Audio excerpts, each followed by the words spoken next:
अस्सलामुअलैकुम, कैसे हैं सब दोस्त? ठीक ठाक हैं, उम्मीद आप खैर खैरियत से होंगे। मैं हूं पिप्स मेकर्स और हम लोग सीख रहे हैं फॉरेक्स की बेसिक्स को। और आज की इस वीडियो के अंदर हम लोग डिस्कस करेंगे RSI की हिडन डाइवर्जेंस के बारे में।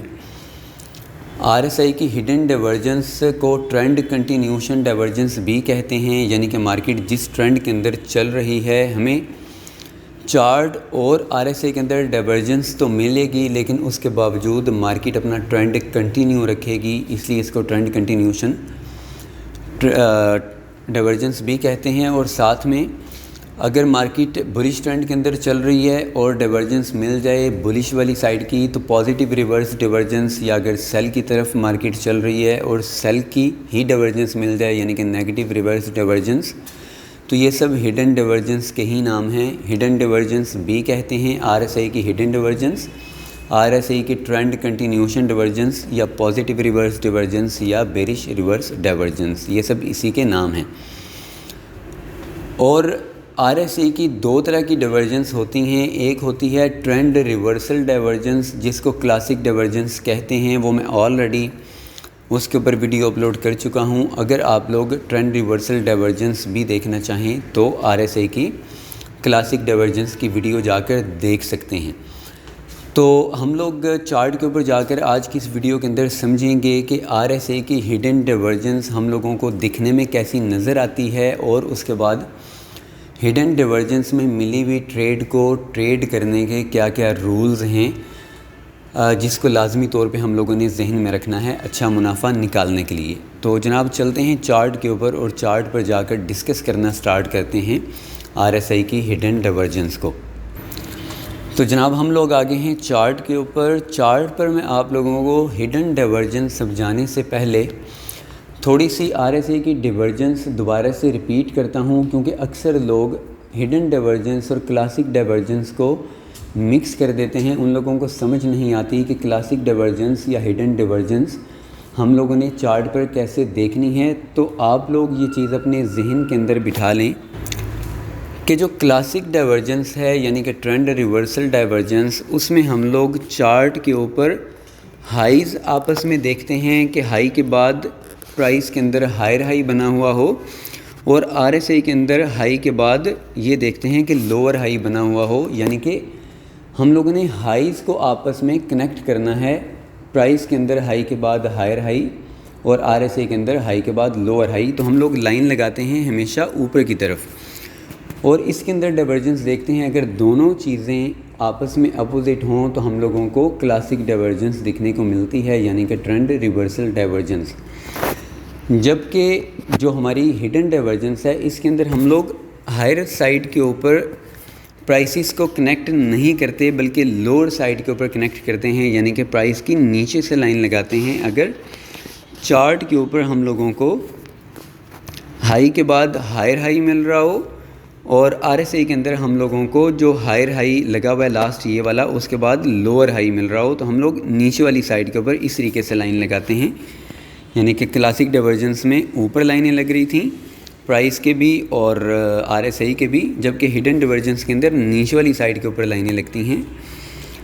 हाई पर भी जो लोअर हाई लगा हुआ है उस पर भी, और RSI के अंदर भी नीचे वाली साइड के ऊपर ही लाइन लगती है। तो सबसे पहले इसको हम लोग इसी तरीके से समझते हैं और दोबारा से फिर चार्ट के अंदर देखेंगे हम लोगों को दिखने में कैसे मिलता है, और उसके बाद हम लोग इसके रूल्स को डिस्कस करेंगे।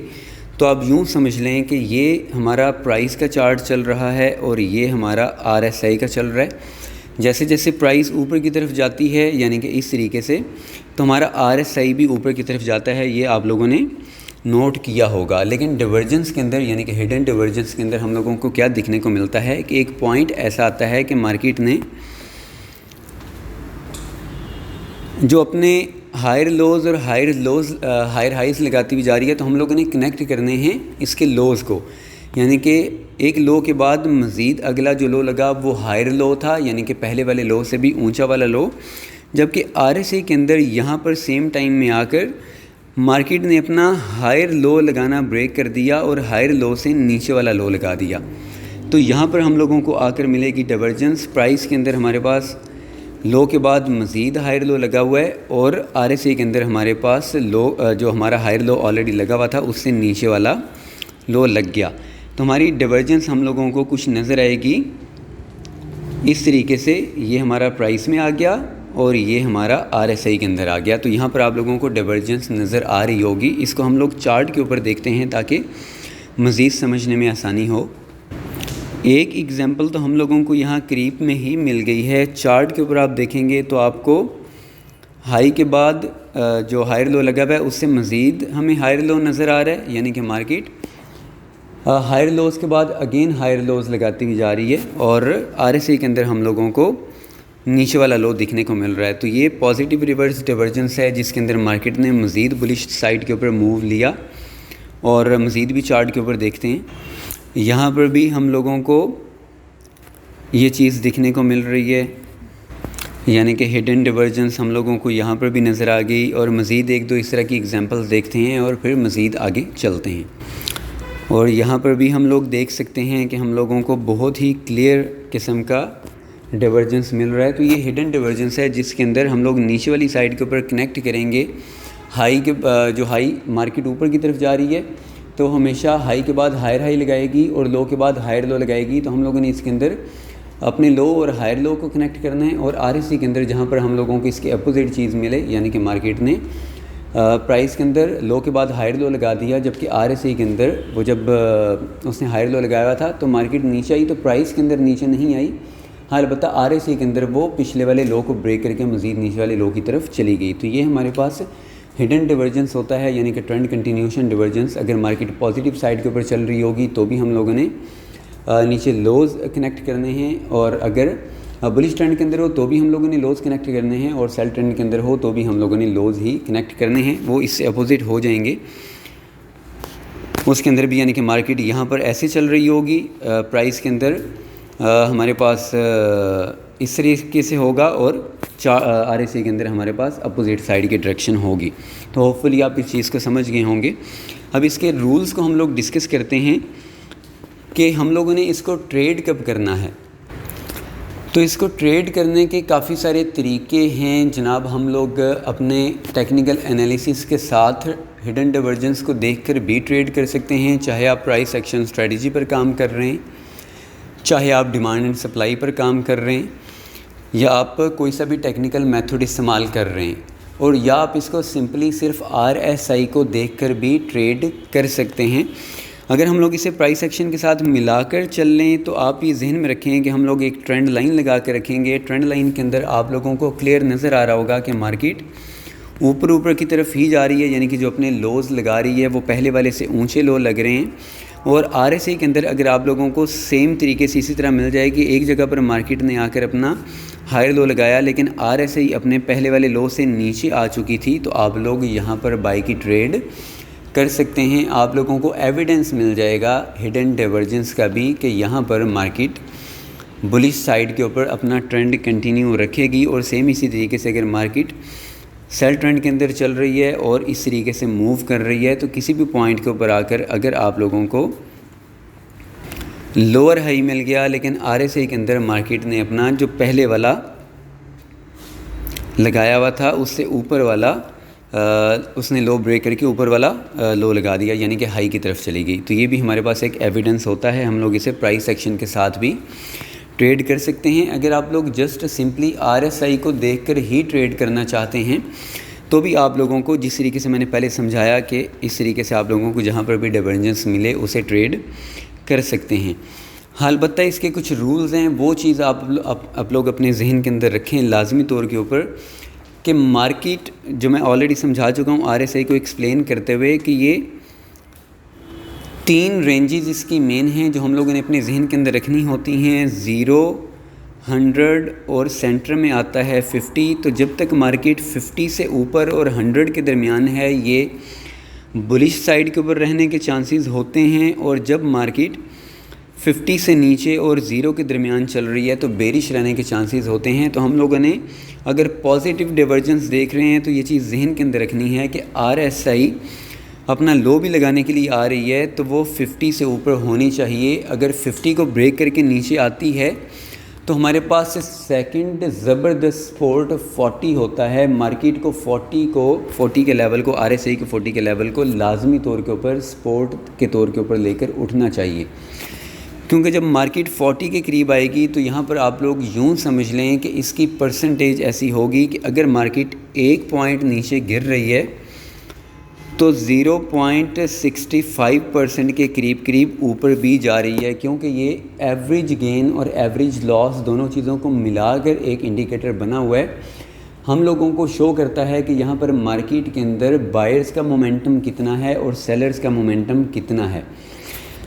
तो जब RSI नीचे की तरफ आ रही होगी, प्राइस नीचे की तरफ आएगी तो RSI नीचे की तरफ आएगी, ऐसी बात है ना। तो जब मार्केट नीचे की तरफ आ रही हो और दरमियान में हम लोगों को कुछ रेड कैंडल्स मिलती हैं, कुछ बाई मिलती हैं, फिर रेड मिलती हैं, फिर बाई मिलती हैं, तो ये इन सब 14 कैंडल्स जो लास्ट बनी हुई हैं उनमें हमारे पास एक एवरेज प्राइस शो करता है कि मार्केट 1 पॉइंट नीचे आ रही है एवरेज, और तकरीबन 0.65 पॉइंट ऊपर जा रही है एवरेज लास्ट 14 कैंडल्स के अंदर, अगर मार्केट 40 के लेवल के पास हो। और अगर मार्केट 40 से भी नीचे आ जाए तो इसका मतलब है कि यहाँ पर 0.65 से भी बिलो हो जाएगी एवरेज बढ़ने की पॉइंट, यानी कि 0.50 या 0.40 के करीब, और जो गिरने की रफ्तार है वो 1 पॉइंट की बजाय 1.5 पॉइंट या 2 पॉइंट हो जाएगी। तो अगर मार्केट ने अपना ट्रेंड कंटिन्यू रखना होगा तो सेलर्स को कभी भी अपने से डबल नहीं होने देंगे, यानी कि अगर मार्केट नीचे गिर रही है और एवरेज 2 पॉइंट गिर रही है जबकि बढ़ रही है सिर्फ 0.30 या 0.40, तो इसका मतलब है कि जो सेलर्स का मोमेंटम है वो तो बायर से बहुत ज़्यादा हाई हो चुका है, वो डबल से भी ज़्यादा, ट्रिपल से भी ज़्यादा जा चुके हैं। तो इसका मतलब है कि RSI 40 से नीचे आ चुकी है और मार्केट अपना ट्रेंड रिवर्स कर चुकी है बजाय ट्रेंड कंटिन्यू रखने के। तो मार्केट को 50 को सपोर्ट लेना चाहिए ट्रेंड कंटिन्यू रखने के लिए। अगर 50 को वो ब्रेक करके नीचे आ जाती है तो सेकंड लेवल हमारे पास 40 का होता है। 40 is very strong support RSI की। अगर मार्केट ने अपना ट्रेंड कंटिन्यू रखना है, यानी कि हिडन डिवर्जेंस, वो प्रॉपर हिडन डिवर्जेंस दे रही है जो कि मैनिपुलेट नहीं करेगी बल्कि हमारा ट्रेंड कंटिन्यू करेगी। हमारी ट्रेड अगर हम लोग ले लें तो 40 का लेवल हम लोगों ने अपने जहन के अंदर बिठा के रखना है। अगर मार्केट 40 के लेवल से नीचे जाती है और आप लोगों को इस तरीके से डिवर्जेंस मिलती है तो उस डिवर्जेंस को आप लोगों ने ट्रेड नहीं करना। वहाँ पर सेलर्स का मोमेंटम बढ़ चुका है और ये जो डिवर्जेंस है ये इनवैलिड डिवर्जेंस है। तो होपफुली आप लोग समझ गए होंगे। अब मार्केट जब अपना डिवर्जेंस दे तो आप लोगों ने जहन के अंदर रखना है कि 50 या 40 के लेवल से वो नीचे की तरफ नहीं होनी चाहिए। तो ये चीज़ देखकर आप लोग विदाउट कोई टेक्निकल एनालिसिस किए भी इसको ट्रेड कर सकते हैं। तो हम लोगों ने हिडन डिवर्जेंस को ट्रेड करने का तरीका भी समझ लिया है कि हिडन डिवर्जेंस हमें दिखने में कैसी मिलेगी। हिडन डिवर्जेंस को हम लोग किसी टेक्निकल एनालिसिस के साथ भी यूज़ कर सकते हैं। और लास्ट बात, हम लोग हिडन डिवर्जेंस को सिर्फ RSI और प्राइस चार्ट के साथ भी यूज़ कर सकते हैं और उसके रूल्स क्या हैं हम लोगों ने वो भी देख लिए हैं कि RSI किस किस लेवल के ऊपर होगी तो हमारा हिडन डिवर्जेंस वैलिड होगा, और किस लेवल को ब्रेक करके नीचे की तरफ चली जाएगी तो वो हिडन डिवर्जेंस इनवैलिड हो जाएगा। अब सेल की तरफ जब हम लोग ट्रेड्स ले रहे होंगे तो आप लोगों ने यही चीज़ अपने जहन के अंदर रखनी है कि हम लोगों को जहाँ पर डिवर्जेंस मिले RSI अपने 50 के लेवल को एज ए रेजिस्टेंस लेती हुई नज़र आ रही होनी चाहिए, या अगर वो 50 को ब्रेक करके ऊपर चली भी जाती है तो 60 के लेवल को वो एज ए रेजिस्टेंस ले रही हो। 60 से ऊपर नहीं जानी चाहिए। 60 से ऊपर अगर जा रही है तो इसका मतलब है कि हमारी जो एवरेज गेन प्राइस और एवरेज लॉस प्राइस आपस में नहीं मिल रही। हमें ये शो कर रही है 60 के लेवल के ऊपर कि यहाँ पर जो मोमेंटम है वो चेंज हो चुका है। सेलर्स का मोमेंटम लो हो चुका और अब बायर्स का मोमेंटम बढ़ चुका है और अब मार्केट अपना ट्रेंड रिवर्स करेगी। तो 60 के लेवल को, RSI के 60 के लेवल को एज ए रेजिस्टेंस लेना बहुत ही ज़रूरी है हिडन डिवर्जेंस के अंदर। और इसके अंदर भी सेम वही रेशो है कि अगर मार्केट 1 पॉइंट एवरेज बढ़ रही है तो 0.65% साथ में गिर भी रही है लास्ट 14 कैंडल्स के अंदर। और अगर इससे मार्केट 60 के लेवल से मज़ीद ऊपर चली जाती है तो इसका मतलब है कि यहाँ पर हमारी प्राइस वैल्यू RSI की एवरेज गेन और एवरेज लॉस वैल्यू 1% से बढ़कर 1.5 गुना या 2 गुना हो चुकी है, और जो एवरेज गिरने की वैल्यू है वो हमारी 0.65 से भी नीचे आ चुकी है, यानी कि 0.50 या 0.40, जो कि बढ़ने और गिरने के मोमेंटम से तकरीबन आधे से भी आधी है, यानी कि बायर्स का मोमेंटम डबल से भी ज़्यादा हो चुका है। तो इसका मतलब है कि ये वाली हिडन डिवर्जेंस इनवैलिड है। तो इन चीज़ों को जब तक आप लोग फॉलो करेंगे, हर इंडिकेटर को ट्रेड करने का एक प्रॉपर तरीक़ाकार होता है। हम लोग मुकम्मल नॉलेज लिए बिना उसको ट्रेड करने की जब तक कोशिश करते रहेंगे वो हमारे लिए नुकसान का सबब बनेगा। तो इन चीज़ों को डीपली समझा करें कि ये इंडिकेटर बन कैसे रहा है, फिर वर्क कैसे कर रहा है, और फिर हम लोग इसके ऊपर प्रॉपर वर्किंग कर रहे हैं या नहीं कर रहे। तो होपफुली आप इस चीज़ को अंडरस्टैंड कर गए होंगे। RSI की मज़ीद भी स्ट्रेटजीज़ हैं जो कि बहुत ज़बरदस्त स्ट्रेटजीज़ हैं इस मार्केट के अंदर, हम लोगों के काफ़ी काम आने वाली। वो इंशाल्लाह ताला जैसे ही हम लोग आगे एडवांस लेवल में जाएंगे, एडवांस लेवल की लर्निंग स्टार्ट करेंगे, तो उसके अंदर हम लोग डिस्कस करेंगे।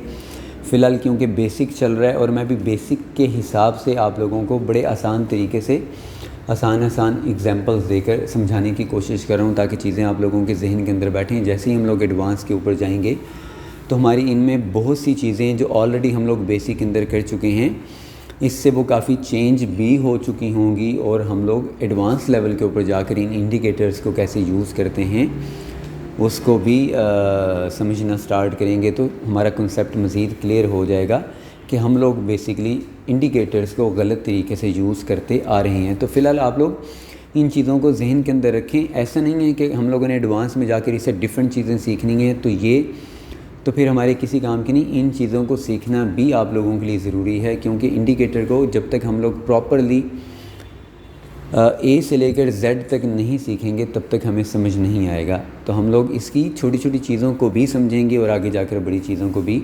समझेंगे। और अपना बहुत सारा ख्याल रखें। अगर मज़ीद कोई चीज़ पूछने की ज़रूरत हो तो आप लोग कमेंट के अंदर मुझसे क्वेश्चन पूछ सकते हैं, और अगर समझ आ गया है तो आप लोग वीडियो को लाइक करके तो मुझे अप्रिशिएट भी कर सकते हैं। आपका बहुत बहुत शुक्रिया। अल्लाह हाफ़िज़।